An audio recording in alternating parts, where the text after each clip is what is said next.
عملیات وعده صادق را علیه پایگاه‌های رژیم صهیونیستی آغاز کنید. 공격 개시 명령이 떨어지자 발사된 미사일은 잠시 뒤 이스라엘 상공에서 포착됩니다. 현지 시각 13일 밤부터 다음 날 새벽까지 이란은 5시간에 걸쳐 드론 185대와 미사일 146기를 이스라엘 영공에 쏟아부었습니다. Well, we had quite a scary night last night. We were worried about my daughters who live in Tel Aviv. 이란의 이번 공습은 이스라엘이 시리아 주재 이란 영사관을 폭격해 혁명수비대 고위급 장성 12명을 숨지게 한 데 대한 보복 성격이 짙습니다. 그런데 공습의 효과 극대화를 위해 은밀하게 작전에 나섰어야 할 이란이 공격 전 미국에 작전 계획을 통보했던 것으로 드러났습니다. کاخ سفید طی پیامی بامداد امروز اعلام کردیم که عملیات ما محدود و حداقلی و با هدف دفاع مشروع و تنبیه رژیم اسرائیل صورت می‌گیرد. 미국과의 확전 위험을 의식해 리스크 관리를 한 것으로 풀이되는데 미국도 일정 한도 내에서만 작전을 하라고 주문한 것으로 전해졌습니다. 다만 이란은 이스라엘이 반격하지 않으면 추가 공격은 없을 거라고 밝혀 중동 확전의 공은 이스라엘로 넘어간 양상입니다. 밤하늘에 빛을 내는 물체들이 빠르게 날아다닙니다. 하나는 섬광을 내고는 땅에 떨어지고 그로부터 몇 초 뒤 폭발음이 울려 퍼집니다. 오늘 새벽 이란이 이스라엘을 향해 300여 기 드론과 미사일을 발사했습니다. 이스라엘 측은 방공 요격망인 아이언돔이 99%를 요격했지만 이번 공격으로 어린이 한 명이 크게 다쳤다고 설명했습니다. 이란 내 강경파 국민은 크게 환호했습니다. ما با این حرکت تونستیم کمی از اون انتقام سختی که می‌خواستیم بگیریم 이번 공습은 이스라엘이 시리아 주재 이란 영사관을 폭격해 혁명수비대 고위급 장성 12명을 숨지게 한 데 대한 보복성이 짙습니다. رژیم خبیث اشتباه کرد. در این قضیه باید تنبیه بشود و تنبیه خواهد شد. 이 가운데 이란의 지원을 받는 레바논 무장 세력인 헤즈볼라도 때맞춰 공격에 가세하면서 골란고원 방공진지에 미사일을 발사한 것으로 알려졌습니다.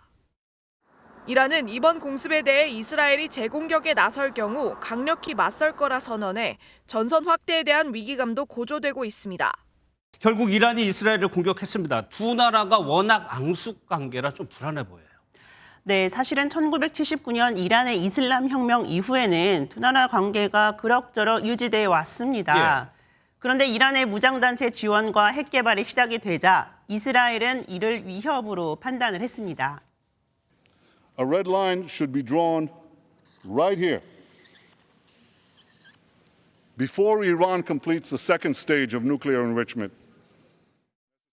네, 보셨다시피 이스라엘은 이렇게 공격을 하겠다고 으름장을 놨고요. 이란은 무장단체 지원을 통해서 이스라엘을 간접적으로 공격을 하는 등 앙숙 관계가 이어져 왔습니다. 네, 그런데 주 기자, 이스라엘이 이란 영사관 공격한 지 12일이나 지났고 공격 방식도 하마스처럼 그렇게 기습적으로 보이지는 않거든요.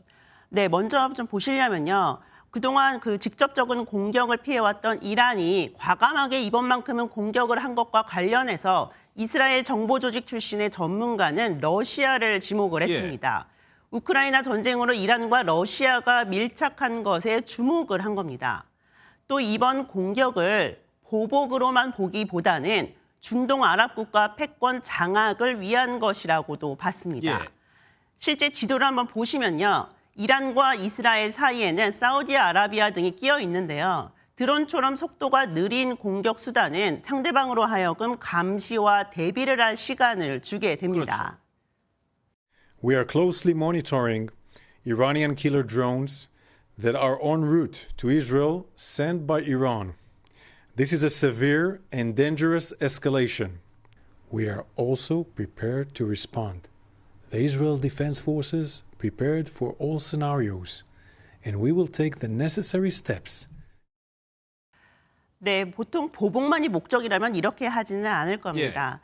또 민간인 지역보다는 군사 지역을 공격 대상으로 삼은 것도 사실은 전면전 회피를 하기 위한 것이 아니냐는 분석도 나오고 있는 지점입니다. 예, 이란이 확전을 원하지는 않아 보인다. 근데 관건은 이스라엘이 어떻게 대응하느냐인데 재보복에 나설까요? 네, 말씀하신 대로 전 세계가 5차 중동 전쟁을 막는 것이 가장 목표일 것 같습니다. 미국의 바이든 대통령이 즉각적으로 네타냐후 총리와 통화한 이유이기도 합니다. The attacks were largely unsuccessful, which was a win, he said, for Israel. The US will not take part in any offensive action against Iran. 네, 이스라엘은 아이언돔, 데이비드 슬링, 에로우까지 전 세계 최고의 방공망으로 쌓여져 있고요. 170개의 드론, 120개의 탄도미사일이 이번에 쏴졌는데 99%를 막아냈습니다. 예. 하지만 7살 소녀가 다쳤고요. 이스라엘 참모진들은 강력하게 대응을 하겠다고 천명하고 있습니다. 반면 동맹국들은 확전을 우려하면서 드론 격추에는 같이 동참해서 방어를 해줬지만 재보복에는 결사적으로 반대하고 있습니다. 이란도 미군이 만약에 재보복에 참여를 하게 된다면 미군 기지가 타겟이 될 것이라며 으름장을 놓고 있습니다. 강경한 내부 분위기 그리고 동맹국들의 결사 반대 사이에서 네타냐후 총리는 고민에 빠진 것으로 보입니다. 알겠습니다.